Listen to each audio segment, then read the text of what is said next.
Good morning, beautiful people. We are coming to you this morning from the kitchen, and that's because we are going to be canning. So I went to check the provider beans yesterday. I knew from the last garden walk that we had some beans coming in, and I thought I would see if we had enough for dinner and surprise the hubs. Well, 4 gallons of beans later, here we are. So I gave some to my mama. We stir fried some in olive oil and garlic last night for dinner. And now we're going to can some. So it was funny last night. I will tell you a quick little memory. Breaking beans with Granny on her front porch. So when I was picking beans, here she is on my shoulder and she's telling me, make sure you don't tear all the limbs off, make sure, all the things that a granny does. And luckily, here I didn't have to look for copperheads because down there we did. So we would sit on there on the front porch. She didn't have air conditioning. She had free gas, and so her house was always about 100 degrees. She had a pilot light that kept going in her stove all the time. So she would tell us stories, of when the kids were little or things that had happened during the week or stories about people we didn't know. And it was just a good time. And I can remember that little southern twang on that rocker just telling us stories. So one of the stories she told us was about my mother. And my mother had gone around school now remember, my mom was one of a posse full of children. Apostle. She told all of her friends that she had a mermaid. So finally, a bunch of her friends followed her home from school so they could see her mermaid. And her sister Tavy Lee was standing with her on the bridge by the creek, and they're all looking in the creek for Mom's mermaid. And she shoves Aunt Tave. Nice. Hang on just a second. Sorry about that. I warned Hubs about putting a smoke detector in the kitchen. It's a long story. The vent's not up yet. So anyway, the mermaid story. So my mother shoves her sister into the creek in front of all of her friends and says, "Swim, mermaid, swim." And that is the family story about my mother having a mermaid when she was in elementary school. So anyway, back to the beans. So we have washed the beans. We took both ends off, and then we washed the beans again. And then we broke the beans up into the bite-sized pieces that I showed you on the picture. And now we are going to pack the beans into jars. So let's come over here for a second. I want to show you a few things. So there's our beans. And they've been washed a couple times. This is our pressure canner. And we have we've washed off I always wipe it out again before each use, even though I wash it when I'm done. But we've checked along the edge to make sure there are no burrs. And we have made sure there's no warps on the inside, there's no cracks on the bottom. And we have got the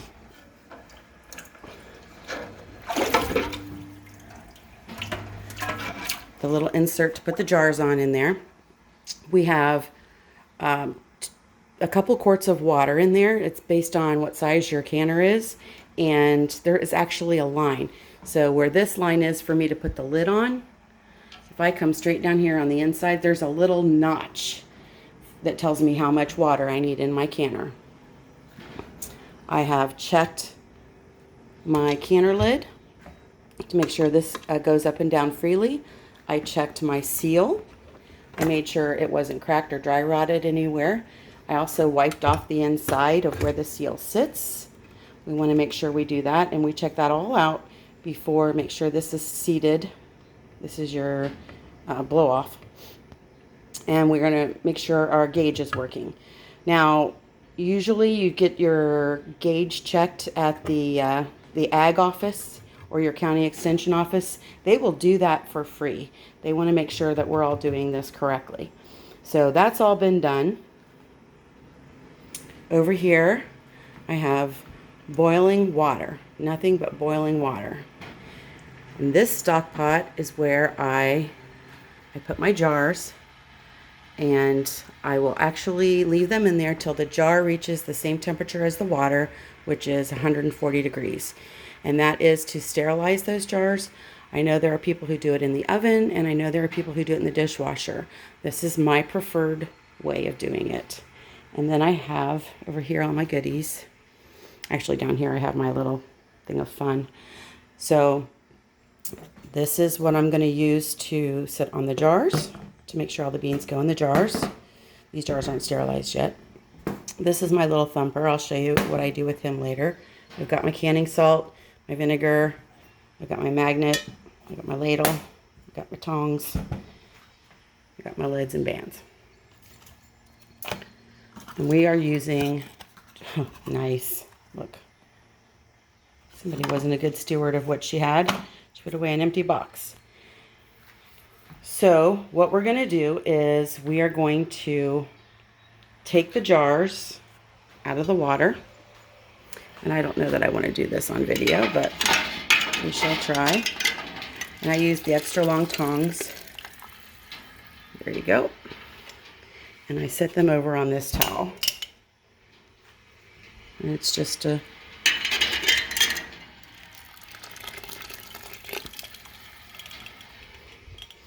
So I'm going, ooh, sorry, I didn't mean to go so fast for you. So I'm going to do that with all of my jars. I'm going to go ahead and fill one for you. Now I have washed my hands like 100 times today. If I am canning meats, I do wear the gloves, the nitrile gloves. All right, so we're going to grab some beans.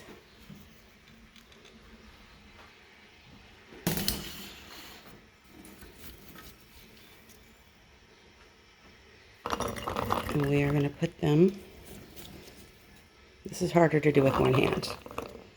All right. So what I like to do is I have my beans come to just along the bottom rim, right there, all the way around. All right.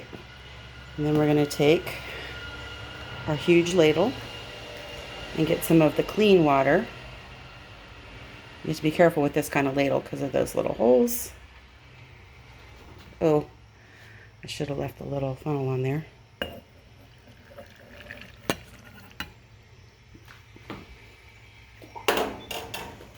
Just a picture of the floor, in case you didn't know what my floor looked like. We're going to get some more. Again, being careful to hold that ladle so that it doesn't come out the other end. I love this ladle because when you're making tomatoes products, you can use it to strain so that it holds on to things, or you can use the other side. It's awesome. All right, so we're going to do all of our jars like this. And I have my thumper. I have this in a bunch of different sizes. This is the one I use for canning a lot. And you can, the object of what we need to do here is to get a lot of the bubbles out. And they've got little bubbler things, but I have found that if I just do a couple of gentle presses with this, all the bubbles come out. So we're going to do that to all of our jars. And we'll be back in just a second when I get them ready for you. Alrighty, so we have the beans and the water in all of our jars. They are filled up to this line here. Now remember, I don't know if I told you this or not, when I got these jars out, I checked the tops and the sides of all of them. I felt for any kind of burrs or if the glass had been chipped. And that's really important because you're not going to get a seal on your jars if there's any kind of burrs or chips in there. And they can happen in an instant. Even with new jars, you're going to find it. And we're going to talk some more about new jars here in a second. So for pints of green beans, you should use a teaspoon of, a half a teaspoon of canning salt. I use a quarter. And I do them all at the same time so that I don't have to remember which ones I did and which ones I didn't do. That one had a little too much. That's one great thing about preserving your own food. What's in this? Green beans and water and a little bit of salt. And honestly, you don't have to put the salt in. All right.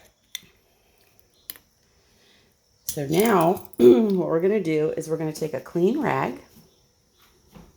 I don't know that I can do this with one hand. My rooster says good morning. This is white vinegar. It's just plain distilled white vinegar. It doesn't matter if it's one, the percentage on it is not an issue. This is a clean rag. And we are going to wipe the tops of all of the jars. This is to get, this all started, it's to get the oils off. So when you're canning meat, we all, will wipe down to get all the fats off. We've also got oils on your fingers. So where we've been touching and putting our jars together, it's just a good practice to always do that. And frankly, it's also better for the cooties. So we've done that. And now here comes more controversy in my kitchen. That's why I told you this is my opinion. A lot of people are not heating up their lids anymore. This girl does. Because, in my opinion, it helps that rubber get that seal. So we're not going to touch the end, but we are going to, and I did check these before I put them in the water. We're going to look at them again and make sure there are no little dents or anything in the outside of it. And we're going to put it on our jar. And we're going to finger tight. You don't want to crank it real tight because then you're going to get the buckling of the lids. And a lot of people have been online lately saying, why did my lids do this? Well, it's because you did it a little too tight. And then we're going to load them into our canner. So hang on while I get you ready for that. I also think it's good practice to sanitize those lids or to get them hot, because just to sanitize them, you never know what's been running around by those boxes in the warehouse. So there we are. We have our canner. We have the water in there. Now I have well water, so I have 2 tablespoons of vinegar in there as well. And our jars are loaded. If you don't have enough green beans to fill a canner, then you're going to put some empty jars in there. You don't even have to put lids on them. Just put water inside them. And that's going to keep these guys from clanging around when you've got your pressure canner going and breaking. But you do have to have your canner full. Now, when I do meats, I will do dry beans at the same time because they take the same processing time. So let me turn this guy the way he's supposed to be. Because, see his little arrow? When we grab our lid,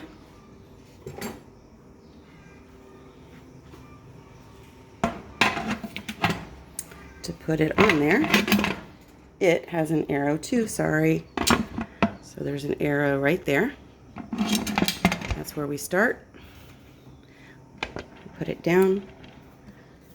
And it's hard to do with one hand, kids, sorry. All right. So the water in here is warm. It is not boiling. The rule of thumb is if the contents of the jars is cold, then you want your water to be cool. If the contents of the jar is hot, as in like, just cooked and everything, it's called hot water bath, then you want your water in here to be hot. My jars are warm because we put that water in on the beans. So this water's warm. And that's just to keep us from breaking jars because, jars are hard to find right now.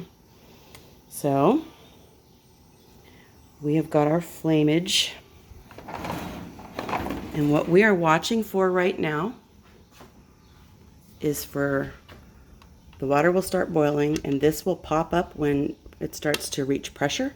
It will pop up like, it's hard to do with just a fingernail. Anyway, I think I'll have to show you when it comes up. This will pop straight up, and that's when you know that you're getting pressure inside your canner and your water's hot. And at that point,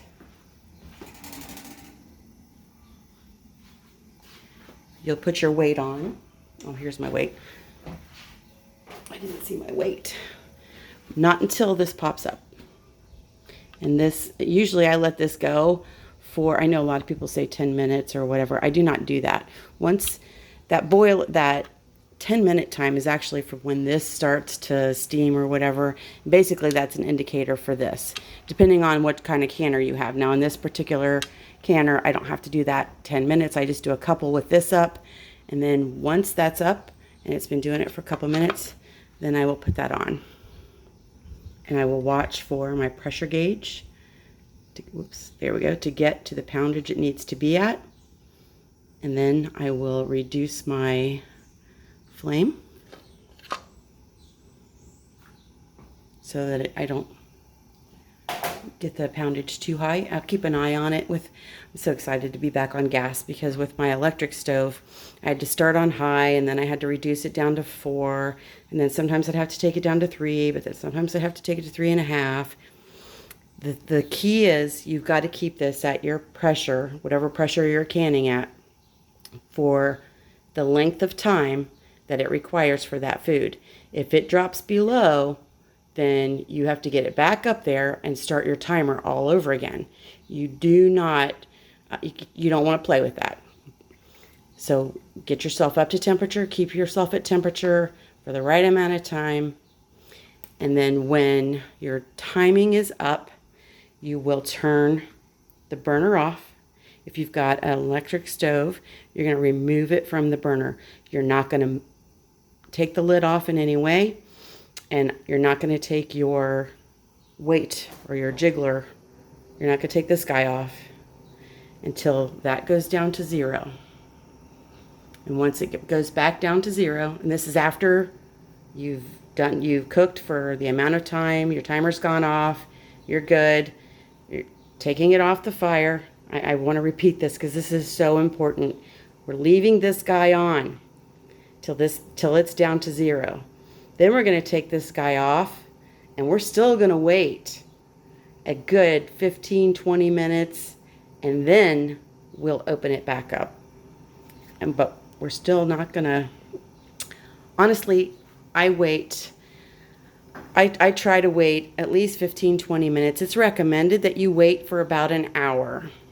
And then you're going to take that lid off, and you're going to take your jars out of the canner. And I have a little tool for that. And then here's my little tool. So the black end is for your hands, and the end that's curved goes exactly around the top of a jar. And then you just lift it out. You're going to set it on a towel to cool, and you're going to let it sit there for 24 hours. You're going to listen for the pings, and then you're going to check to make sure everybody processed. You're not going to check that until the 24 hours is over, because if you accidentally push one of the little buttons down, then you're going to have a false seal. So after the 24 hours, we're going to run our finger across the tops of all of the little things that stick up and make sure they're all down. If they're not, you have to make a decision on whether you're going to eat it right now, process it again, or how you're going to do it. I usually will do that check after usually about 4 hours. 4 hours is the safety zone. And if at the 4-hour mark is when I make my decision, but it's recommended for 24. So then you're going to take your rings off. You're going to wash them all up. And you are going to still let them sit there for that 24, that 24 hours is over. You're taking your rings off. And then you are not storing them with the rings on, because again, we don't want that false seal. And then you're on to your next canning project. If you haven't already got a kitchen full of stuff that you're canning like moi. So, there we go. We are waiting for our jiggler. We're waiting for our water to get hot. And we're going to clean the kitchen. We have 2 stock pots to clean, and maybe someday we'll have counters. If you have any questions, feel free to send me an email or a comment below, and I'm happy to walk you through it, because canning your own food is so rewarding. It's so awesome to see all the things on your shelf that you've put up, and you know exactly what's in there. You know how it's been processed. You know that your kitchen was clean, because if you're like me, you clean and sanitize everything before you even get started. And there you go. Be blessed and be a blessing. I'm sure I'm forgetting something. Have a great day.